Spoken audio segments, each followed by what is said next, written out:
Julius Abure, the former National Chairman of Labour Party, Kenneth Okonkwo, Obiora Ifo, and Dr. Tanko Yunusa, and we are calling for their arrest and prosecution by the Inspector General of Police for breach of peace and an act that will undermine the unity of Nigeria. What Peter Obi is crying for is not supported by the law. Our law provides that where an election is challenged, the winner will be sworn into the office and will continue to act in that capacity until the hearing and determination of the petition challenging the election. Good day. This is Nation's Voice Tower. My name is Angelo Himalaya, and you're welcome to What is Trending. Now, I hope our lovely viewers are enjoying our view over time, and I would like to also give you appraisal and also applaud our lovely viewers and subscribers for always keeping faith with us. Don't forget to always make sure you keep faith with us. Like our videos by liking our videos, sharing it to people in Nigeria and abroad. Always watch our videos to the end and make sure you tap the notification bell. If you are an incoming subscriber, subscribe too. When you tap the notification bell, you will get notifications from us anytime we drop an update. That is that. Now, Abayomi Arabambi, the factional publicity secretary of the Lamidi Akpakpa-led faction of the Labour Party, has come on air to turn everything upside down. What do I mean?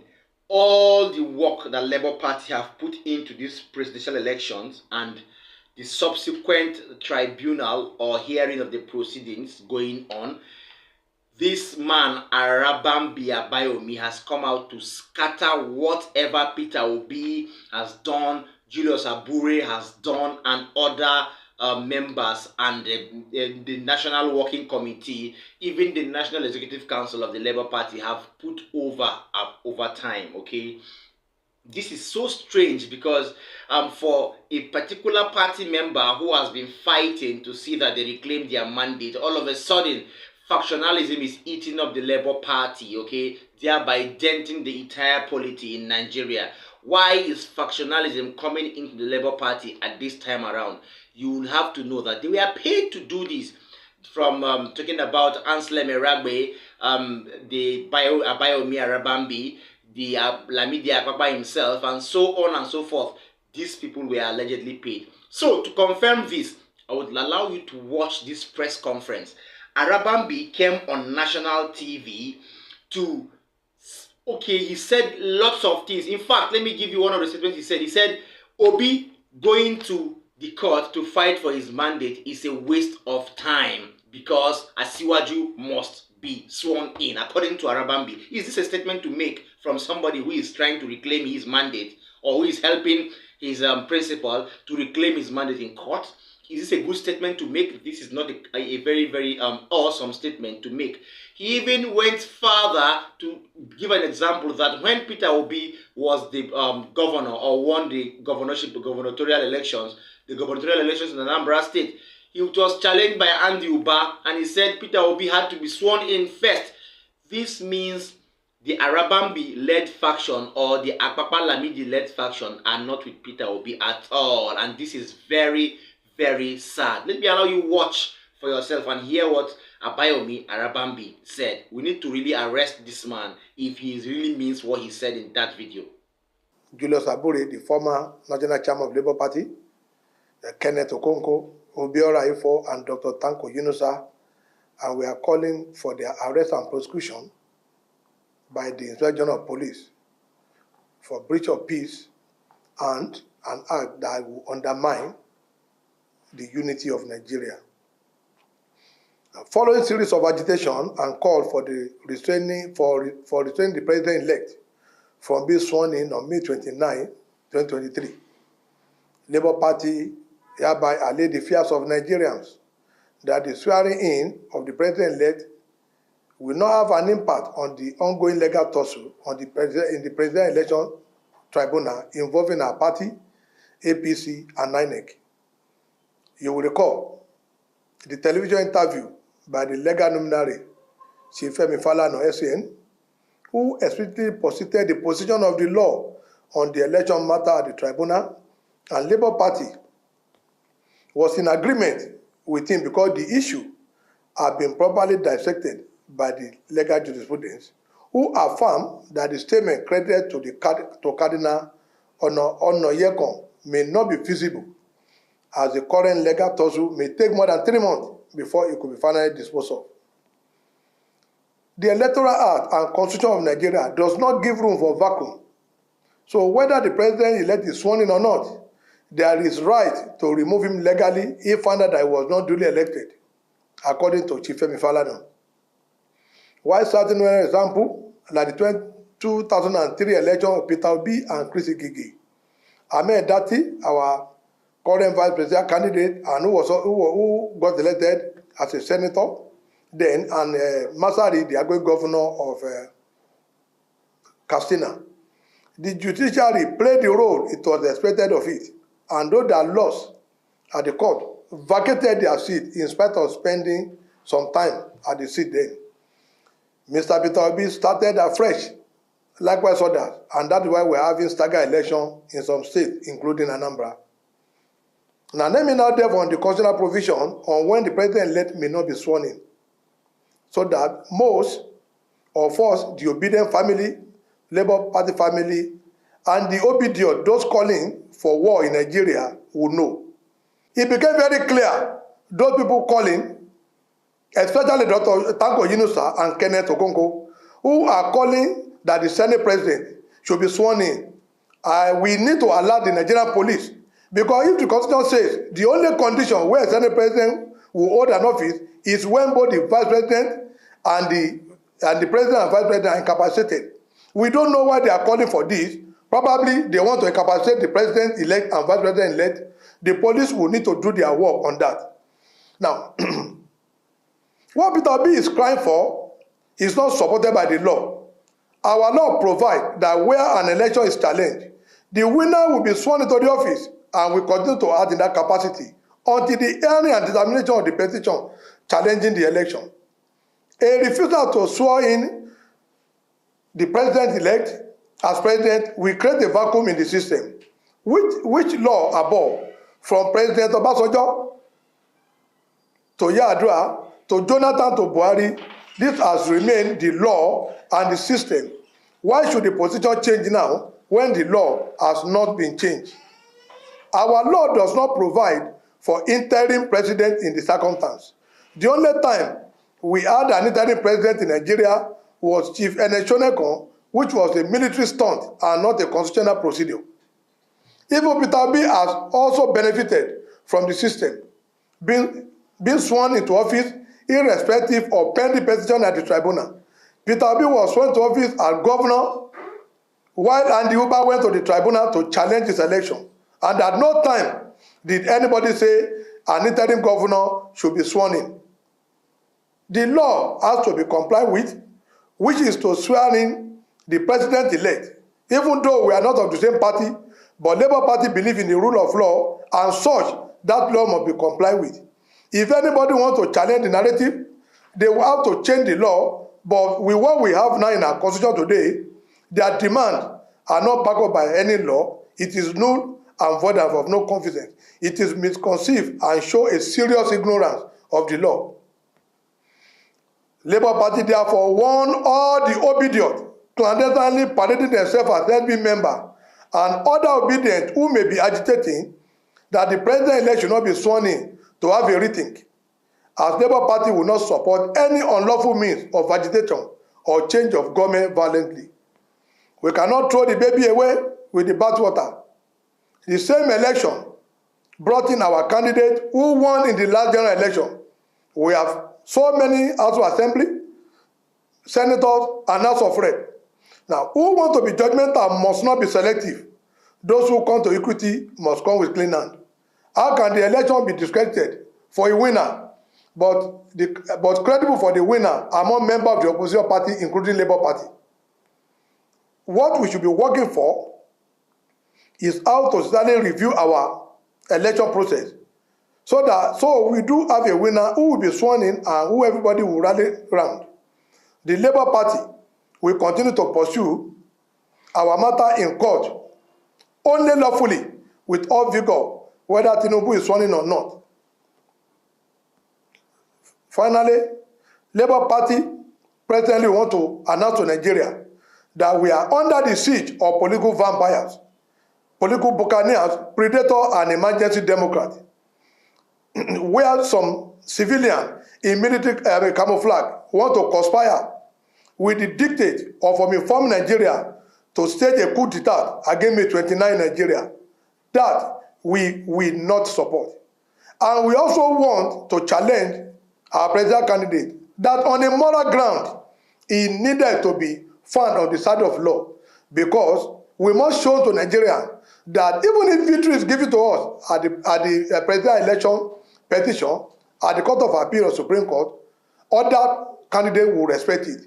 Therefore, once we want that candidate to respect the decision of the court in our favor, we must also respect the decision of court against us. Okay, welcome back. If you're just joining us, this is still Nation's Voice Tower, your most preferred YouTube channel. That was Abayomi Arabambi, the alleged the purported factional publicity secretary of the Lamidi Akpapa-led faction of the Labour Party. From the statements there, if you ask me my own take quickly, I will tell you this. Abayomi Arabambi, Lamidi Akpapa, Anselm Eragbe are not with the Labour Party anymore. They might have been with the Labour Party in the past, but I bet you what, they are no longer with the Labour Party, because these statements made by Arabambi points at the fact that he has been indulging in anti-party activities. Remember, a few weeks ago, he was accused, or it was alleged, that somewhere in the southwest, I wouldn't name the state, in the southwest, Arabambi was involved in anti-party activities where he rose the hands of an APC candidate or a candidate from another party. Is that not enough to suspend him from the Labour Party? And then the Labour Party has been so merciful enough and spiteful enough, in spite of all his misdemeanors and all his misconducts, and have allowed him to still parade himself around as the factional publicity secretary of the party, or of the Lamidi Akpapa-led faction of the party. And then he has come out to blow again, just few days to when the real hearing of proceedings, according to what was said yesterday by Justice Samani Haruna, adjourned till the 17th. Before the real hearing will begin, Arabambi has come out to say this. That means he was paid. Well, let me wave to the word of the hand. Of course, the Labour Party will find a way to deal with that.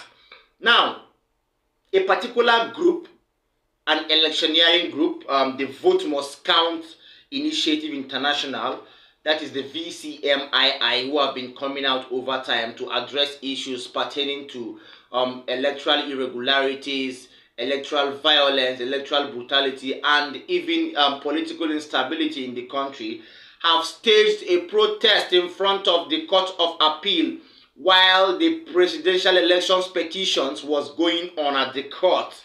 These people staged this protest, I beg your pardon, with the main aim of letting the judges know, those judges in charge of the tribunal, letting them know that, I quote them, any bad judgment would not be accepted. According to them, they said any fake judgment will never be accepted. And by saying fake judgment, they know what they mean by fake judgment.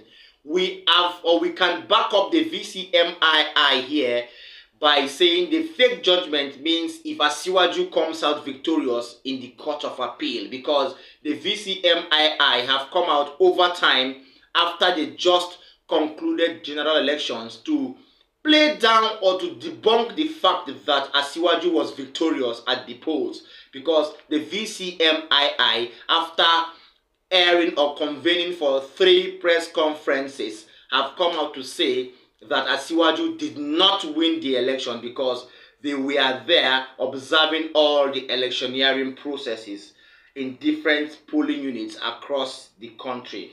So they have come out to say in a protest that a bad judgment could tear Nigeria apart. This is no threat to the judges, but this is the reality. Let me allow you watch a brief caption of video footage of their protest in front of the Court of Appeal while the presidential elections petitions was going on, or proceedings about the PEPT was going on. Watch this. Great Nigeria youth! So what what we are calling the judiciary this afternoon is that the judiciary must allow our votes to count. We want that the judiciary should be fair. We are not against anybody, but we want the judiciary to do the needful, that our votes will count. So we are calling on the judiciary that they should dispense justice without fear or favor. They should dispense their justice without any money bags. We want Nigeria to be free. That is all what we are calling for. Thank you very much. Ask the judiciary to do the needful. What is the needful? To give us sound judgment at the end of the case. Yes.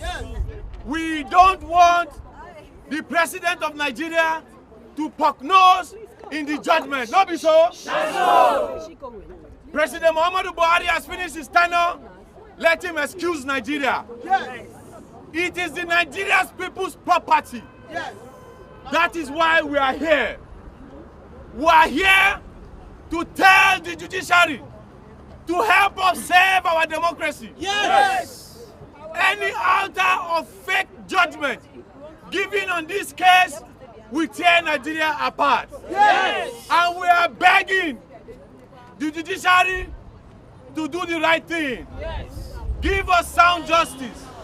In another development, a political party named or by name, the Allied Party Movement, APM, have come up on air to really talk to newsmen and remind newsmen and Nigerians and their supporters that they have not backed down from their petition in court, in the Court of Appeal, and they will continue to file and push further until they achieve their aim in the ongoing Presidential Elections Petition Tribunal at the Court of Appeal. Okay, now citing this today after the hearing of Atiku Abubakar's case with the PDP and then their own petition.